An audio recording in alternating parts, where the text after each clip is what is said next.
Bonjour, j'espère que vous allez bien.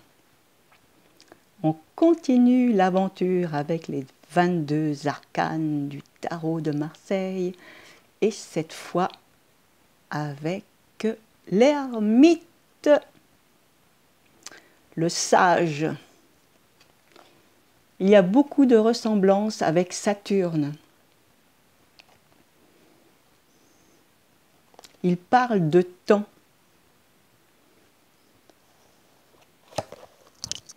de solitude, de réflexion,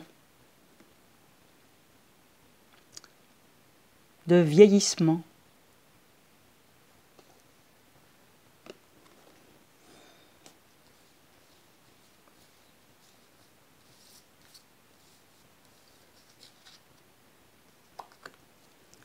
Avec le pape. Plus sage, ça n'existe pas. Ah vraiment, c'est le guide, mais à un haut niveau spirituel. Hein.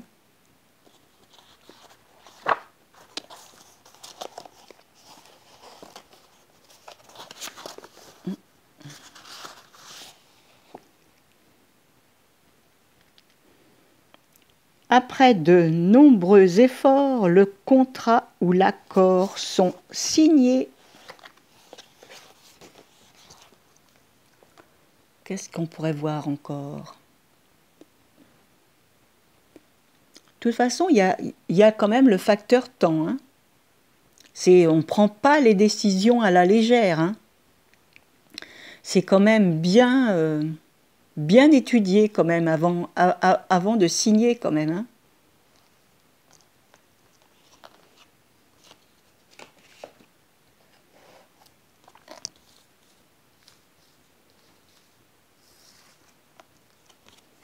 Avec l'étoile, ben, je parlerai d'inspiration, d'intuition. Il y a une richesse intérieure, quand même, une évolution spirituelle. C'est un chemin initiatique.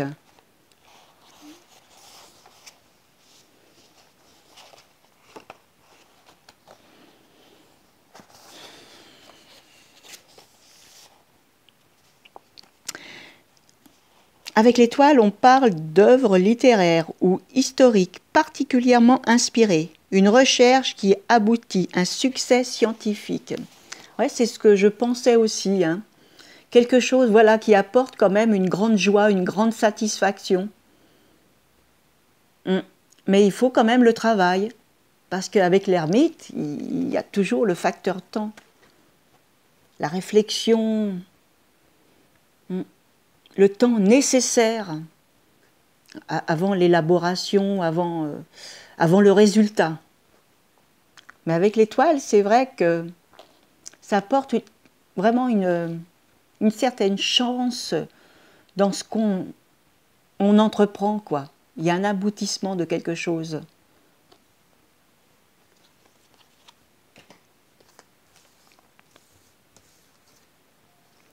Avec l'impératrice. Alors, avec l'impératrice, ben, elle a toujours, au niveau des sujets intellectuels, bon, ça peut être des sujets intellectuels au niveau religieux ou scientifique aussi. Hein. Scientifique parce qu'il y a la réflexion.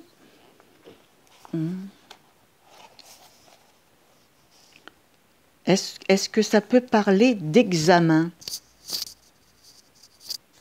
Passage à l'action après une période de réflexion.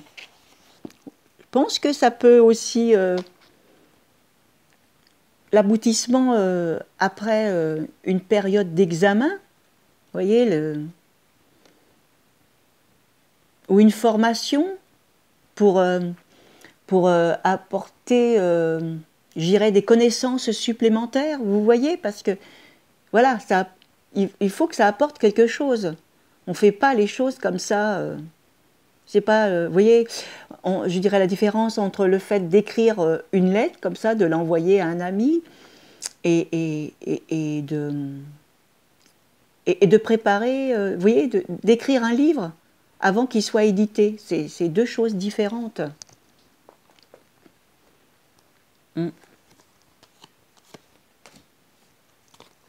Après, peut y avoir...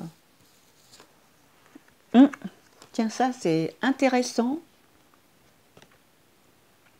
Alors, moi, je verrais... je dirais que c'est quelqu'un... voilà, il quitte tout. Il quitte tout pour aller... je dirais pour trouver sa voie spirituelle. Ou dans un engagement spirituel, donc il est obligé de tout quitter. Alors là, je vois, après une période de solitude et de réflexion, on change radicalement de cap.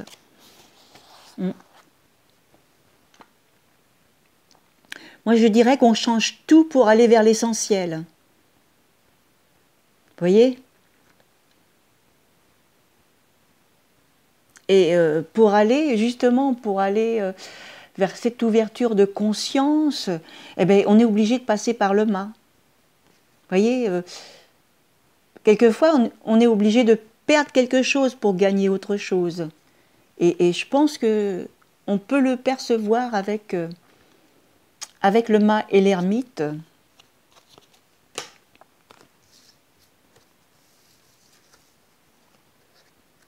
La roue de fortune.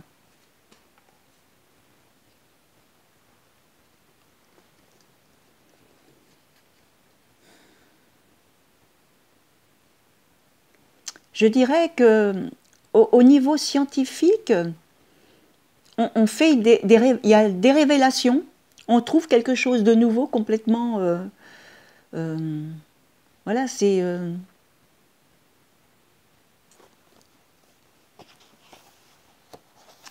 Ça peut parler aussi d'idées, une idée sortant complètement des sentiers battus. Alors, ce que je vois là avec la roue des fortunes, adieu la solitude, on tourne la page pour aller vers autre chose. On change de travail. Oui, on peut le voir aussi comme ça.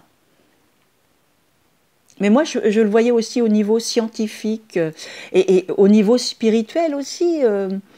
Il y a quelque chose qui se passe par rapport peut-être à une certaine situation, une lecture, quelque chose. Vous voyez, il y a un changement de changement de niveau de fréquence. Voilà. Voilà, bon, moi c'est comme ça que je le ressens à ce moment-là. Peut-être que je l'aurais fait à un autre moment, j'aurais peut-être dit autre chose. Bon, et puis pour sortir des sentiers battus, quoi, des interprétations classiques.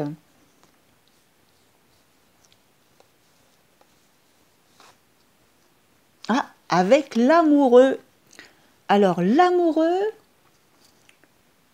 je le verrais bien. Alors, si pour une femme, c'est la rencontre d'une personne, vous voyez, beaucoup plus âgée que soi. Hein ?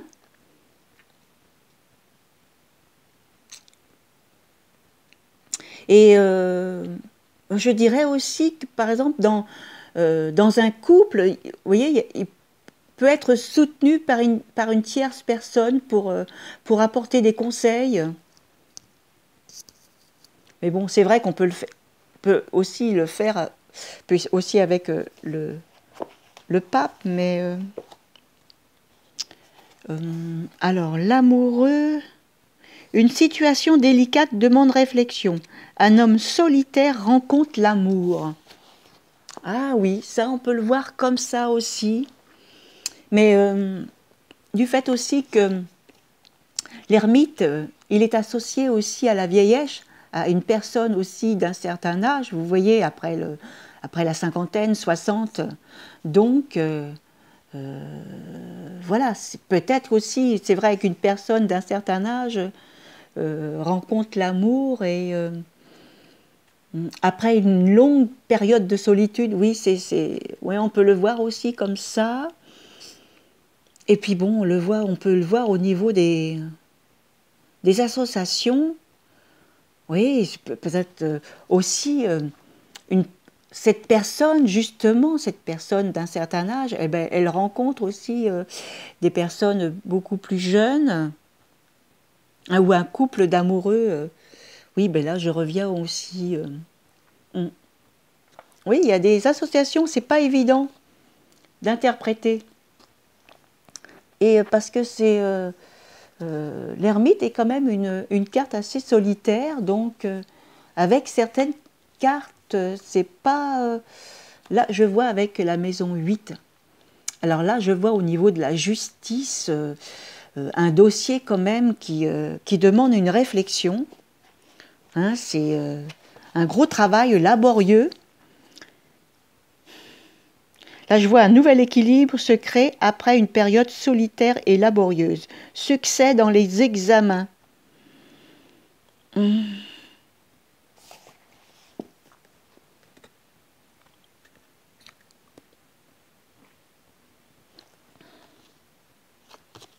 Allez, une dernière avant de passer, d'aller un peu plus loin.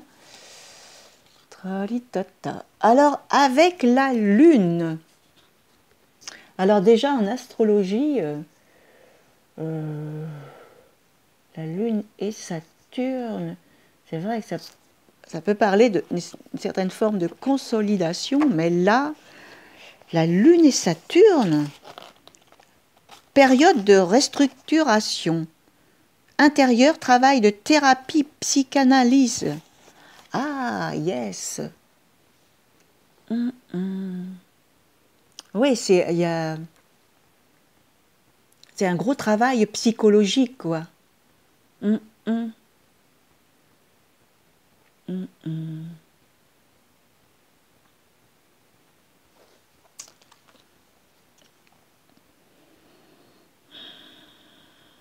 Bon, la Lune peut aussi parler du foyer, vous voyez, dans certaines conditions. Donc, avec Saturne, c'est vrai que peut-être une certaine solitude dans le foyer. Oui, c'est... ouais, c'est pas évident, hein. Saturne, c'est pas évident. Bon, je me débrouille assez bien avec d'autres. Alors là, avec le diable. Bon, on peut parler aussi de recherche ésotérique, vous voyez, sans recherche ésotérique, au niveau de la spiritualité.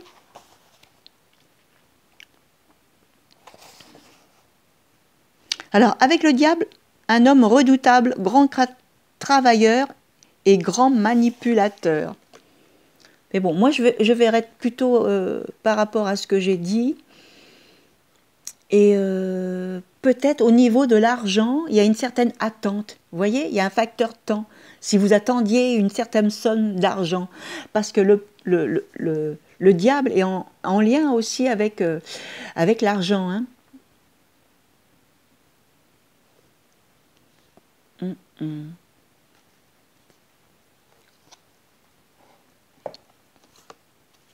Voilà, voilà, voilà.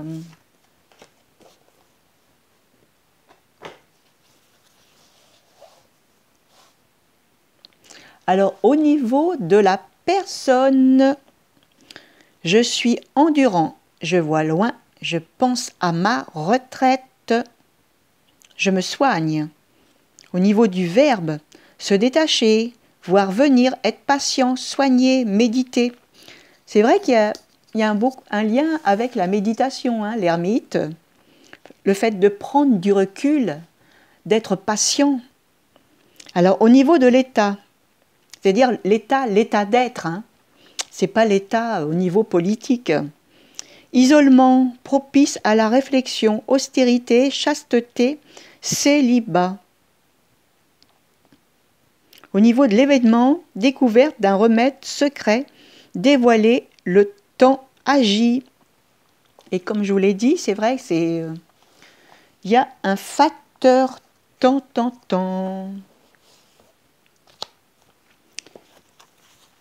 Alors, lorsque l'on fait une croix, lorsque la carte, elle est favorable, c'est-à-dire pour, recherche intérieure, énergie psychique, défavorable lorsque la carte, elle est contre, scepticisme, oui, voilà, et découragement, lorsque la carte, elle est en haut, travail en profondeur, situation en cours d'évolution, prudence. Lorsqu'elle est en bas, c'est la réponse. L'effort obscur et persévérant va faire avancer les choses lentement, mais sûrement. L'ermite protège. Alors au niveau de la synthèse, soit c'est la déduction de toutes les cartes, ou alors on tire une 5e carte. Accepter un travail intérieur. Persévérant.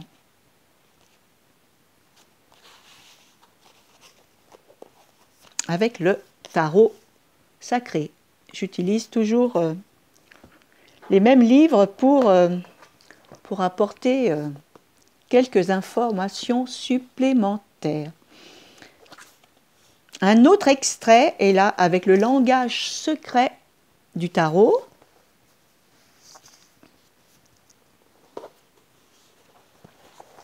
Un passage avec l'ermite.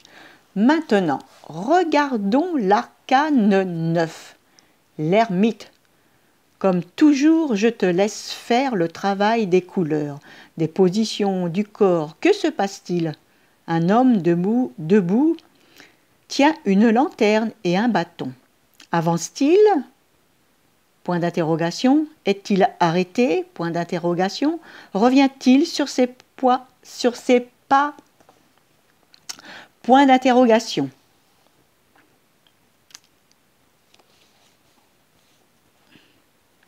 Quelle étrange façon de tenir sa lanterne, dis-je. Cet homme s'est peut-être arrêté de marcher avant de voir si la bougie à l'intérieur est encore suffisamment longue pour éclairer sa route. Peut-être élève-t-il cette lumière avec l'intention de voir plus loin ou de l'accrocher à un point hors du cadre, point d'interrogation. Mais il ne semble pas être dans le noir. Alors, à quoi lui sert cette lanterne? Point d'interrogation. Peut-être ressemble-t-il à Diogène, qui cherchait en plein jour, aidé de sa lanterne, un homme dans les rues de Corinthe. Il n'y rencontra que des fous. On pourrait aussi se demander pourquoi il a un bâton qui ne lui sert pas d'appui. Tu viens de remarquer qu'il y a une lanterne et qu'il regarde la bougie à l'intérieur. Il est donc porteur de lumière, mais il est très prudent. Qui veut voyager loin ménage sa monture. Il est prévoyant, expérimenté, il est enveloppé dans un très grand manteau bleu. Te souviens-tu de la valeur du bleu?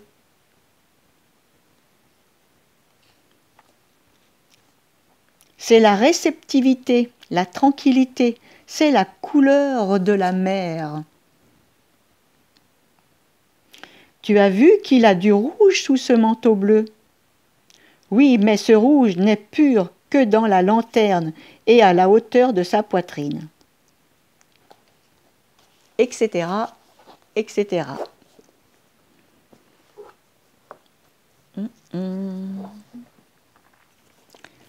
Alors pour Jodorowsky, l'ermite, c'est la crise, le passage, la sagesse. Quelques mots-clés: solitude, sagesse, lâcher prise, thérapie, crise, expérience, pauvreté, éclairé, assesse, grand âge, reculé, froid, réceptif, ancien, silence. Et oui, il peut parler de silence, l'ermite. Tout comme Saturne. Vous savez, pour retrouver l'ermite, vous pouvez justement faire des recherches dans l'interprétation de Saturne, vous retrouverez l'ermite, et vice-versa. Pour retrouver l'ermite dans Saturne, ben, vous faites des recherches de l'ermite et vous aurez des informations sur Saturne. Et c'est très intéressant justement en faisant ce travail avec ce double langage.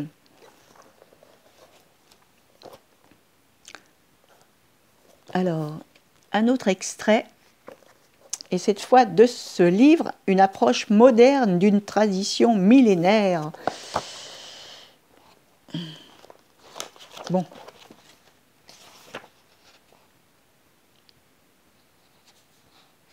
Un livre quand même qui date de, je dirais, de 76. À cette époque, il était moderne. L'ermite, Sagittaire. Et oui, l'auteur l'associe au 9e signe du zodiaque, le Sagittaire. Évidemment, l'ermite, c'est l'arcane numéro 9. L'ermite est la lame qui correspond au principe du Sagittaire et à la maison 9. En astrologie, comme on le sait, le Sagittaire est le prédicateur et le guide. Il se rapporte à la philosophie spirituelle, ainsi qu'à toutes les pensées qui vont loin, qui touchent de larges horizons et qui les ouvrent. Si en français on appelle cette lame l'ermite, dans d'autres langues, elle porte le nom de pèlerin. Il est difficile de déterminer laquelle de ces deux appellations contradictoires est la plus appropriée. L'ermite est quelqu'un qui se replie sur lui-même et qui s'écarte du monde. Quant au pèlerin, il agit comme le Sagittaire. Il sort avec une lampe ou avec une torche qui répand de la lumière. Comme le pèlerin de Compostelle. Et bien, dans chaque pèlerin, il y a l'âme de l'ermite.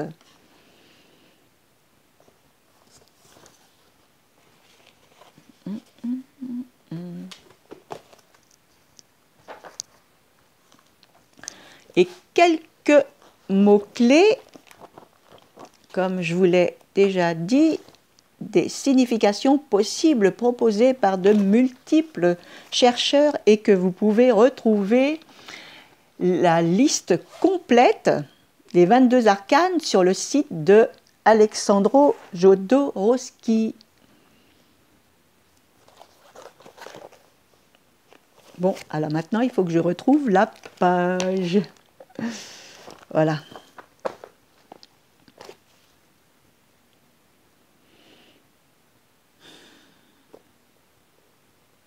Voix de la lumière. Peur de vieillir. Union de l'esprit avec l'individualité. Bon, je vous dis les meilleurs, hein, parce que dans chaque, vraiment dans chaque mot-clé, il y a vraiment de tout, hein, de tout, de tout, de tout. L'étude de soi-même. Recherche de la perfection spirituelle. Nuit obscure de l'âme. Après, tout dépend comment on le vit, cette nuit de l'âme.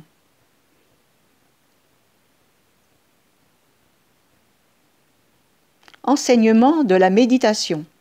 Connaissance des sciences occultes.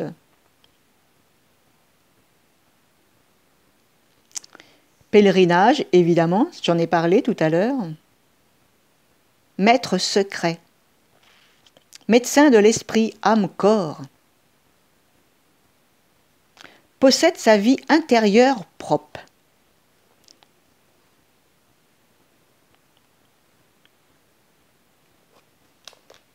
Retour au paradis perdu. Retour à la source. Etc., etc., etc. Je vais vous faire encore quelques associations. C'est toujours intéressant de méditer sur ces cartes. Alors là, c'est avec le soleil.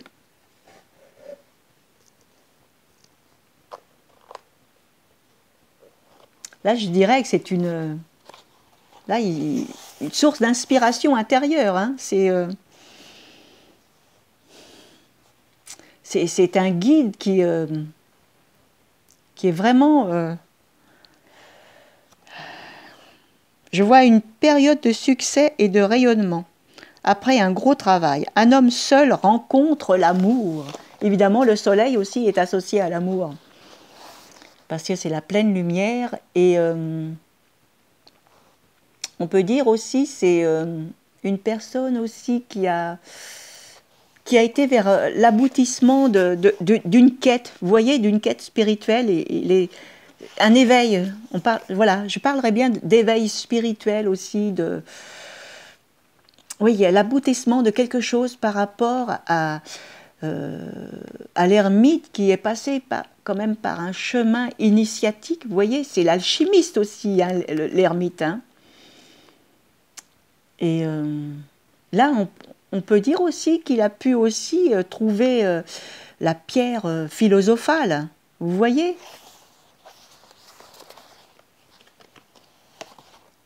Mais on peut le voir aussi avec d'autres cartes, je pense. Hein. Mais bon, voilà, c'est...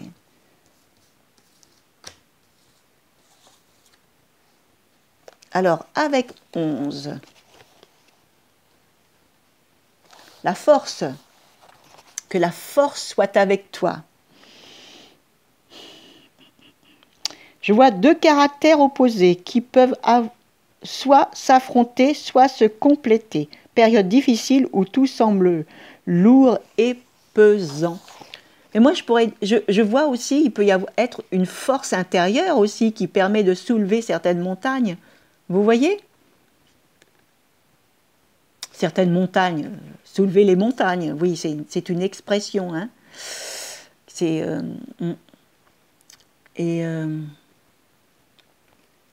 dans l'accomplissement d'une œuvre, vous voyez, d'un travail scientifique, il y a la force pour aller jusqu'au bout. Vous voyez, jusqu'au bout de ce travail. C'est une énergie colossale qui permet justement, je dirais même, vous voyez, parce que quelque part, il y a un côté, on peut aussi le percevoir comme un constructeur aussi avec le temps. Vous voyez, tout simplement, il faut le temps avec l'ermite. Et avec la force, eh ben, je dirais que il a l'énergie suffisante justement pour construire quelque chose. Par exemple, construire une maison, vous voyez, construire...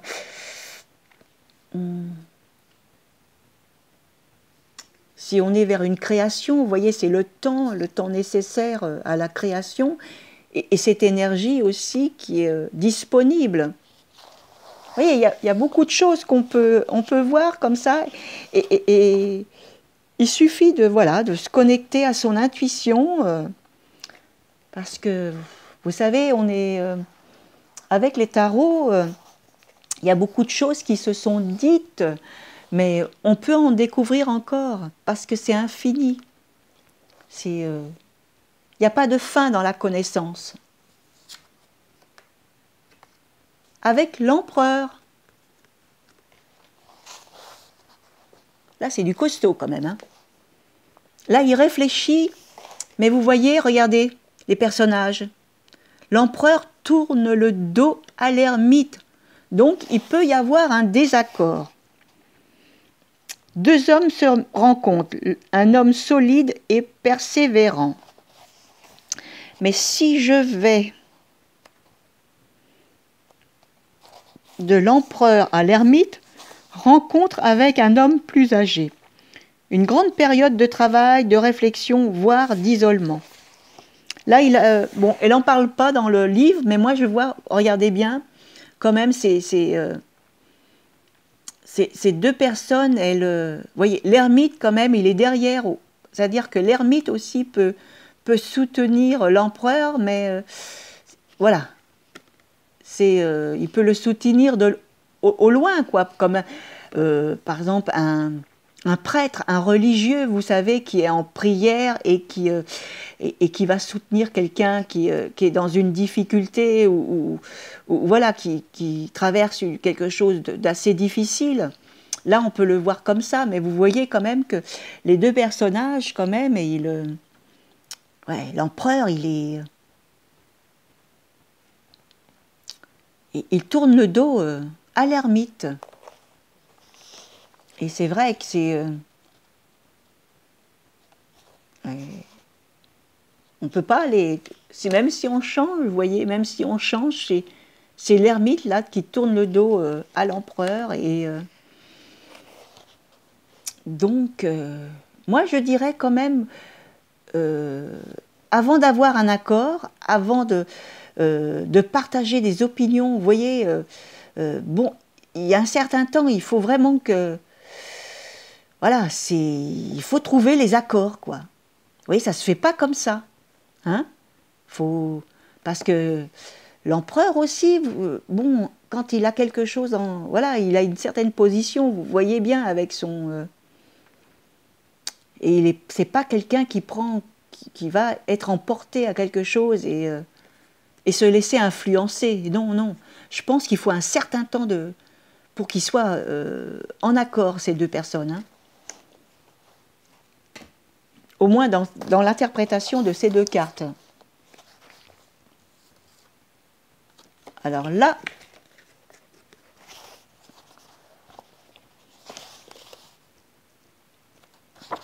avec le chariot, l'ermite,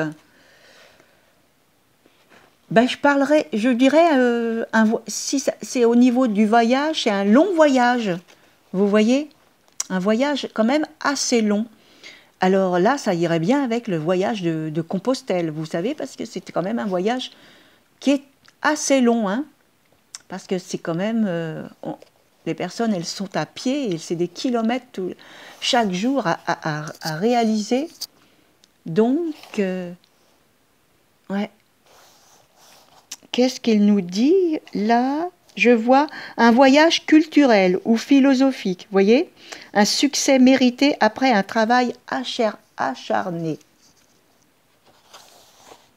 Oui, parce que le chariot, quand même, c'est une lame rapide, tout comme le bateleur, vous voyez? Parce qu'il y a le mouvement. Mais c'est vrai que après un travail qui a demandé un certain temps, vous voyez, ça peut être aussi apporter une certaine forme de réussite. Vous voyez, on peut le voir aussi comme ça. Mais bon, il y a plein d'autres interprétations aussi. Hein. Allez, un dernier. Ah, ah, ah. Waouh. Alors là, c'est le religieux, parce que vous vous rappelez, hein, dans mes précédentes vidéos, j'ai déjà parlé du pendu, vous voyez, c'est une façon de voir la vie autrement. Et là, bon, ça parle de retraite spirituelle ou de réflexion nécessaire, vous voyez, avant vraiment de prendre sa décision. Le pendu, combinaison de l'âme pour les religieux, les prêtres ou les êtres traversant une période quasiment mystique. Vous voyez, il faut... Après, bon, on peut voir des choses beaucoup plus...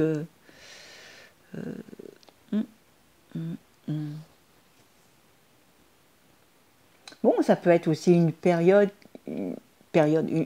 personne qui se détache, vous voyez, de la vie sociale et qui prend une retraite ou qui peut aussi aller chez, je dirais, dans un monastère. Vous voyez, d'aller faire une retraite dans un lieu retiré. Bon, on va peut-être pas arrêter sur cette carte quand même. Hein. Quoique, c'est bien de faire une retraite spirituelle. Hein. C'est bien, bien, bien. Ah ah. Alors là, c'est une réflexion profonde sur le plan, je dirais, philosophique, scientifique, religieux, psychologique. Voilà, ça peut... Vous voyez, elle a le livre ouvert, la papesse. Hein. C'est des connaissances. Elle me fait penser aussi à Vesta. Vesta, la connaissance du sacré. Ces vierges qui étaient une obligation pour allumer l'autel ou de surveiller la flamme de l'autel. Hein.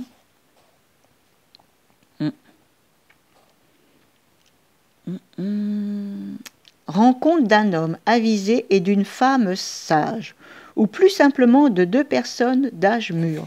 Et ça peut parler aussi d'un mariage de raison. Vous voyez, c'est pas un mariage d'amour. Hein? Mariage de raison. Vous voyez, il y a un côté calculateur.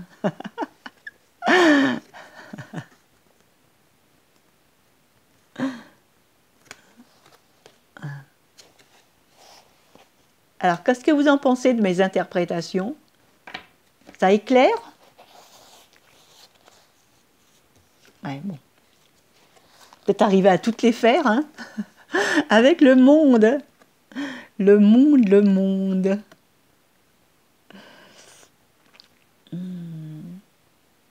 Bon, ben là, on peut voir le pape. Hein? C'est la représentation du pape avec ces deux cartes. Alors, le monde, un voyage culturel, un explorateur, un archéologue ou un égyptologue. Waouh! En tous les cas, c'est un personnage influent qui a une certaine conscience, vous voyez, du monde, vous voyez, de l'humain, de la foi. Vous voyez? C'est un homme sage qui a quand même une certaine position sociale. Hein? Un guide qui éclaire, qui peut aussi éclairer des hommes politiques, par exemple. Vous voyez, il peut apporter son aide. Peut-être voilà, dans une période difficile quand même, apporter, ou même apporter son avis sur, avant de prendre peut-être des décisions finales. Mais ça peut y avoir aussi un lien avec l'étranger, vous voyez. Alors ça peut être un maître spirituel voilà, étranger.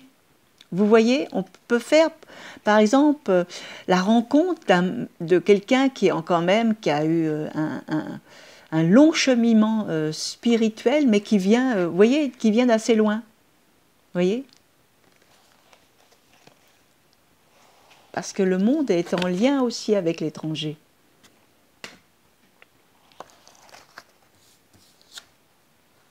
Waouh!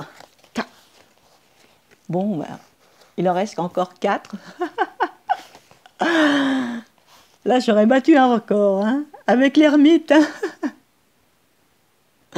La maison de Dieu.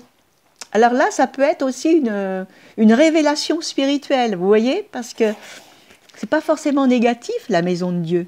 Vous voyez, c'est quelque chose qui vous tombe du ciel.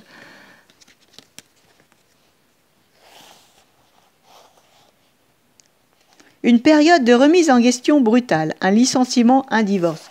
Bon, là, je suis pas trop d'accord. Hein. Après, tout dépend, vous voyez, pour l'interprétation, tout dépend dans la situation dans laquelle vous vous trouvez. Vous voyez, au moment où vous allez tirer les cartes.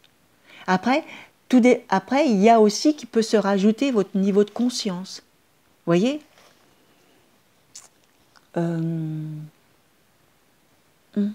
Et après, bon, il y a l'interprétation, évidemment.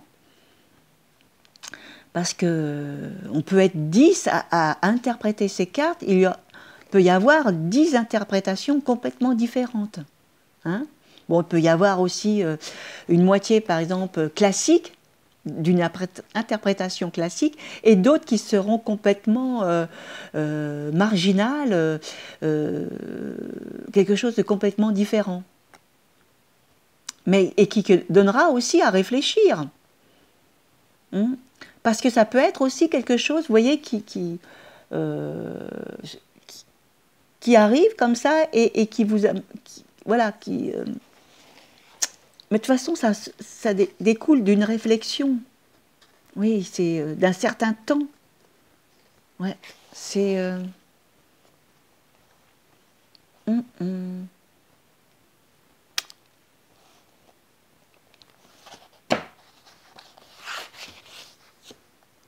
Waouh, la tempérance. La tempérance, la tempérance. Petit voyage agréable, fort, sympathique.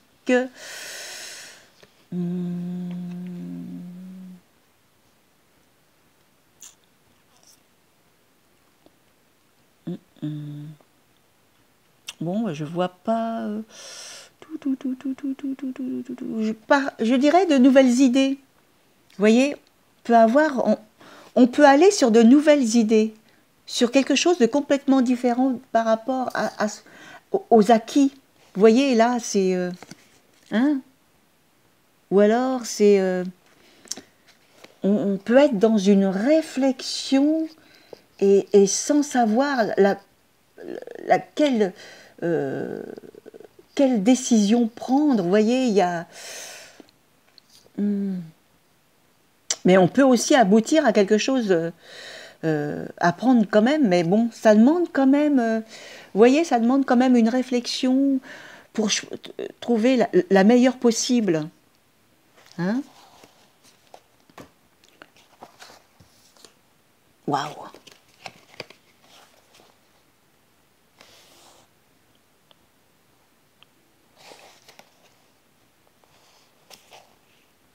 Bon, là, avec ça parle de transformation.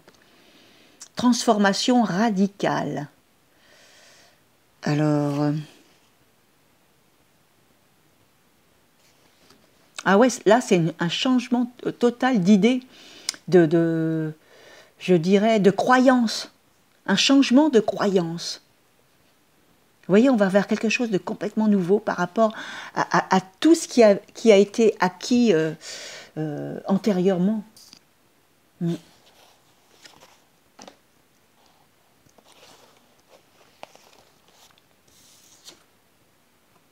Le jugement.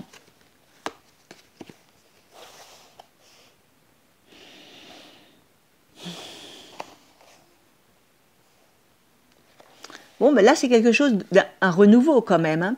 Pour quelqu'un qui était dans les recherches, vous voyez, un travail de recherche, et là, on communique, vous voyez, le résultat de ses recherches. Vous voyez, c'est la trompette. Vous voyez, il y a l'information, elle est vraiment... elle est là pour être communiquée, pour informer, vous voyez, pour informer. Et la dernière, normalement, la dernière, c'est le battleur. Voilà, c'est le battleur. Le battleur. Là, ça parle de nouveau départ. Ouais, c'est un nouveau départ. Après un certain temps, vous voyez, un temps où rien ne se passe. Vous voyez, on est vraiment dans la fin d'un cycle. Là, on est vraiment dans un nouveau cycle. Et je trouve que c'est bien le battleur pour conclure cette vidéo. J'espère que ça vous aura plu.